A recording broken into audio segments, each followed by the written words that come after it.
Julie, I think I know who's ruined that book for me. Sapiens. It's the podcasters, the amateur historians. I've grown to love those, and now I've got a properly structured book on history, and I'm not liking it as much because I think it's too structured for me. I like unstructured chat about history. I've been rewired for what I like. That's interesting. I think that's it. You know, I love all these amateur historians on podcasts. I don't want to hear from professors and people who know what they're talking about. I think that's it. You know, because I was having a slight crack at Noah. I can't remember his full name. The author of Sapiens, because I'm listening to his book. See, that's another thing. I'm not even reading it. I'm listening to it. So the book might be fine if I read it, but I'm listening to it. So that brings in another layer, another dimension, another parameter. I'm not reading the book the same way. Well, for a start, the same way that it was written, you know, because the way the author is putting his history down is not the way that one reads it, because one reads it in one's own tone. But there's another, there's a middleman involved here when you're on audiobooks. It's the narrator. So I'm getting it Chinese whispers style, and it could be that the narrator is putting me off, and that if I read the book, I might like it even better. The book's probably fine. But gee, I tell you what, it's hard to get, you know, it's hard to get to the bottom of what someone's trying to tell you. It will happen. Then they can have 2 communists on their ticket.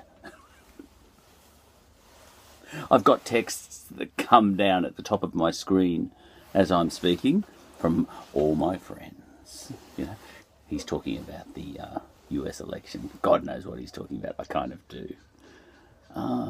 He's talking about the Democrat convention and all this sort of stuff, you know.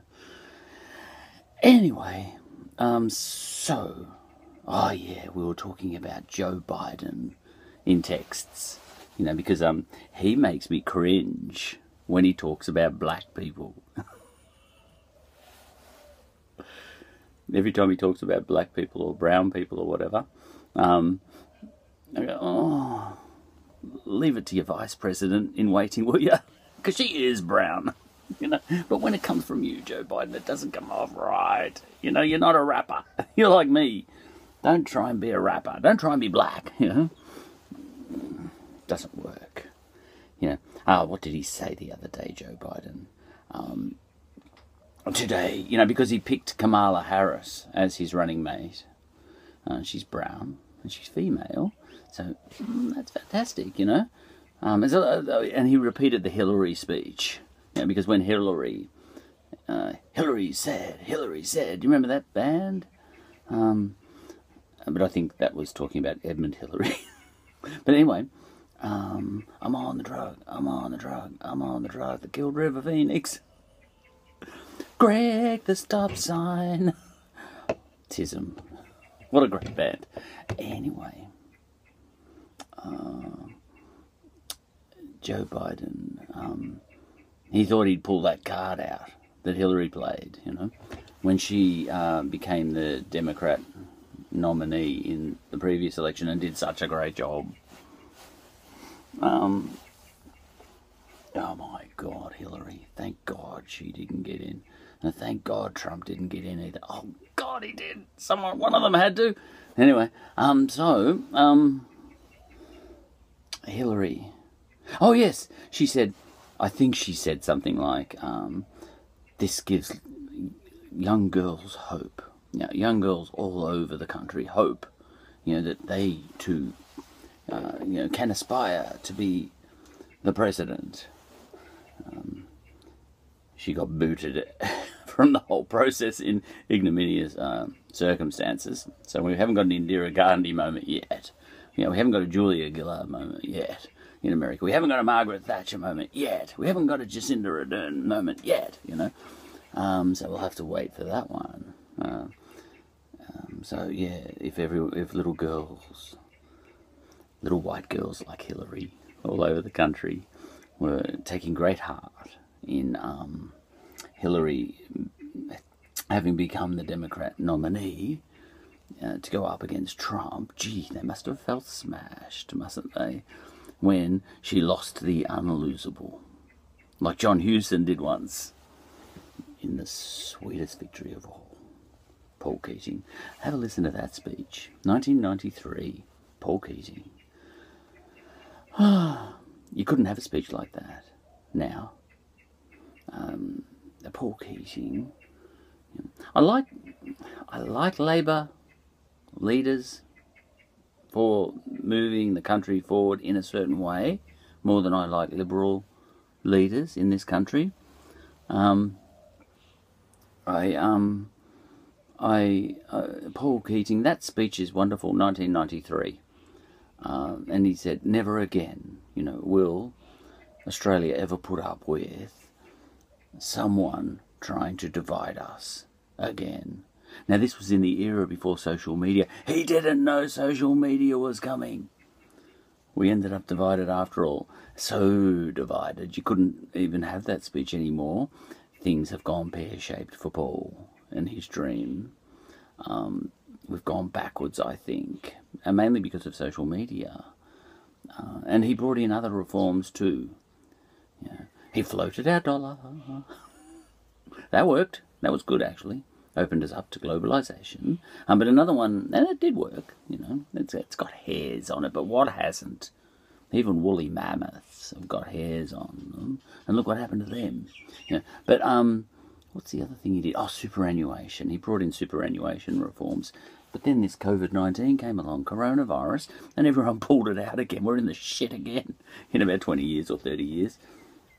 Oh, well, you know, you're in there for a good time, you know, when you're a Prime Minister. Well, Paul Keating gave it a shot. And, he brought some things in. I like Paul. But back to Joe Biden. You know, see, I'm a lefty when it comes to Australian politics, I think. You know, I waxed lyrical, spiritual, that sounds like a Joan Armatrading song, about Labor. You know, the spirit of Labor. I made a couple of episodes about the spirit of Labor recently because I like the values of the Australian left. I've got no time for the American left, though. The Democrats, it's a different form of left. No time for that at all. But, you know, I wax lyrical about 888, you know, and all that sort of stuff, you know. We were the first to get that in, you know. 8 hours of work, 8 hours of rest, and 8 hours of leisure, and 8 hours of sleep. Yeah, and I kind of argued that was the next step along in our civilization, you know. Yeah, where, you know, we had to shake off slavery. The world, it's nothing to do with African Americans, but slavery as a whole goes back thousands of years. Every race, colour, creed was into slavery. Everyone believed in it. Everyone. Yeah, Africans believed in it. Everybody was into it. The only people who got shitty in the end were the ones who ended up the slaves at that moment in time in history, when they happened to be the slaves, when the penny dropped that maybe slavery's a bad idea. You know, but before that, like Africans, for example, if they were slaves, they would have said, we still believe in slavery, but we want to be the masters, and we want the other guy to be the slaves. Yeah, so no one was against slavery, really, in the civilized world. So there's that. But, you know, I see that as step one we had to tick off. You know, get rid of slavery as an institution. You know, I don't think that had ever been done before. I know Cyrus the Great set all the slaves free. It's in the Bible, but I'm not sure that he kind of did much for the abolishment of slavery. You know, that was kind of a more English European Enlightenment thing. And then people say, oh yeah, but they got that from Jesus. The idea of all men are equal. Yeah, well, why didn't Jesus bring it in? You know, I'm giving this one to Wilberforce. You know, everyone says Jesus. You know, why didn't Jesus get rid of slavery? We've proved now that it was possible to get rid of it. We got rid of it.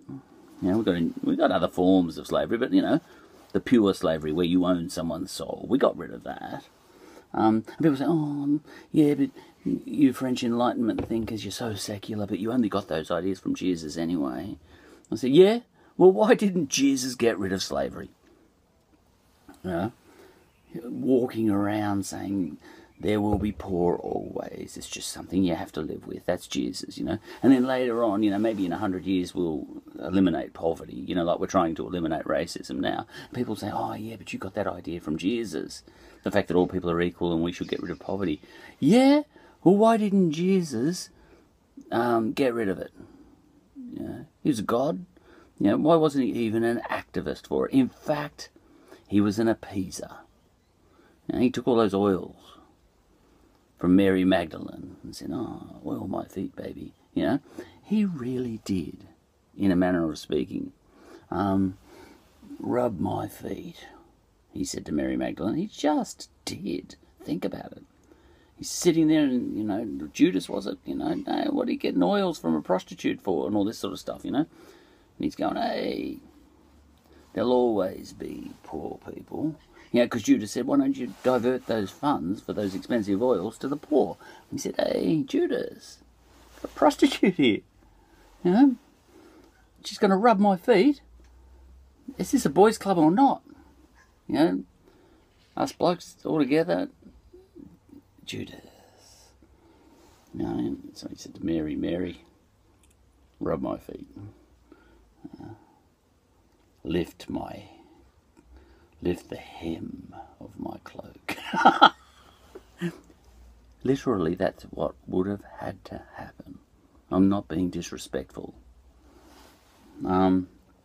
Anyway, so, yeah, and I see step one as being, you know, the idea of the abolishment of slavery.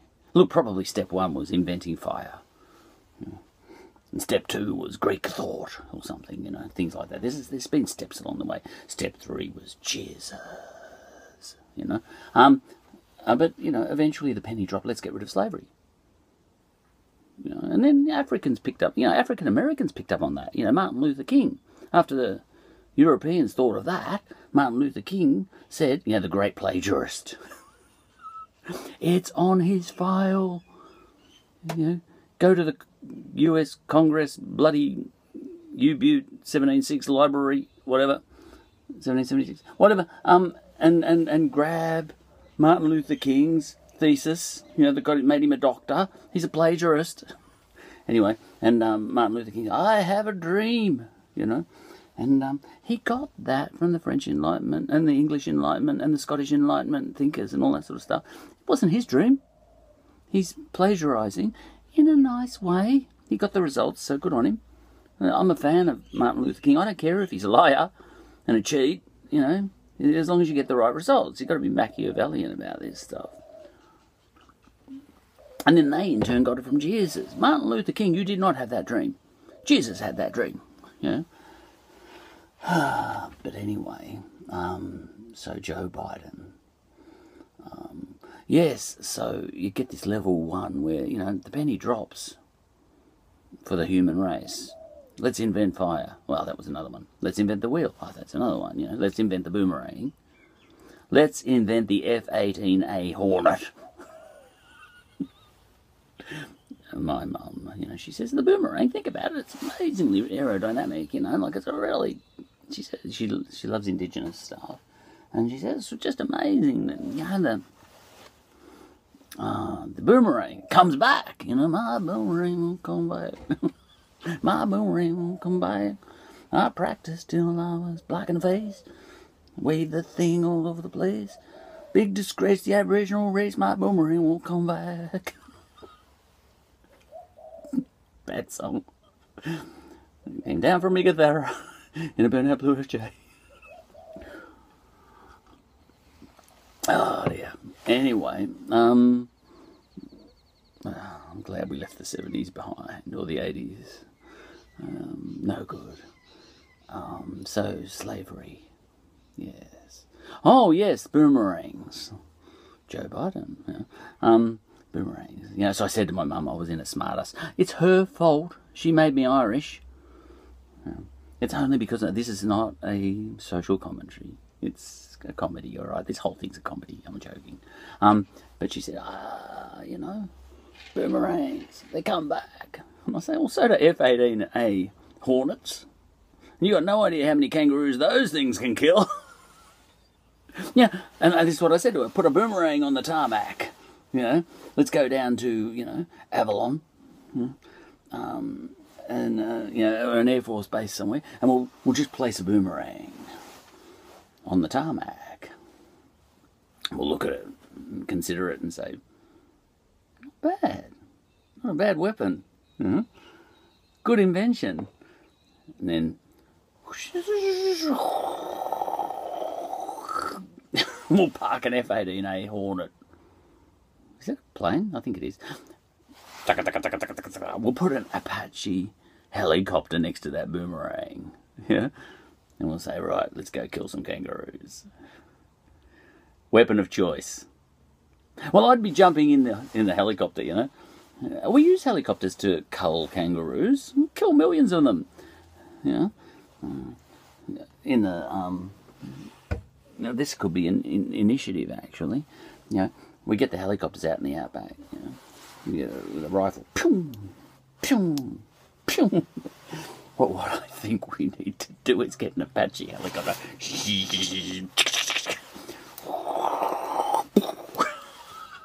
Blow up 40,000 kangaroos and a couple of farmers as well, and a couple of mobs. That's the problem with, you know, Maralinga. You know. Dong, ba-dong, dong, dong. You know.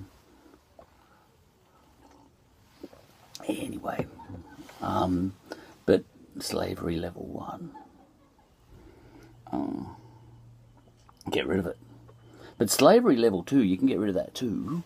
And I better finish because I've got to get to work. You know. Slavery level 2 is when, you know, we kind of tried to knock off indentured labour. You know, because in Australia, when Australia started, we were already, you know, we'd already ticked off level 1, so we had no slavery, but we had indentured labour still, you know, and that was brutal.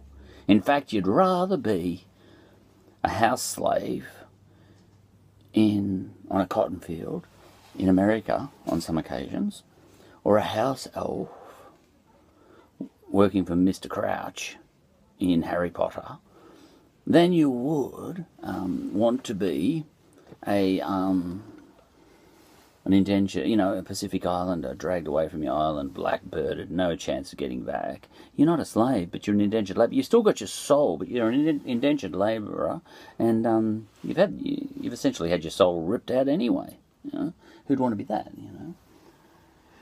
So you know, Australia had indentured labour, not much better than slavery.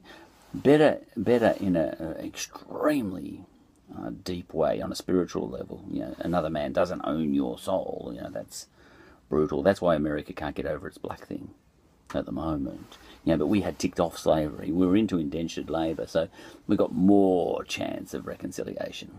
You know, with Indigenous Australians, for example, and even Pacific Islanders, we've got more chance because we didn't own. You know, we didn't claim we didn't own their souls. It's a huge deal. But as far as day-to-day living goes, it wasn't much better. It wasn't any better, really, being an indentured labourer than a slave. Look, level 3 was fair working conditions. You know, and Australia sort of ushered those in before any other country in history. So that was level 3 slavery. And then I could keep going, Marx and all that sort of stuff. But I've got to get back to work, and there's people coming, and they don't want to hear me talking and all that sort of stuff. That's enough of that episode.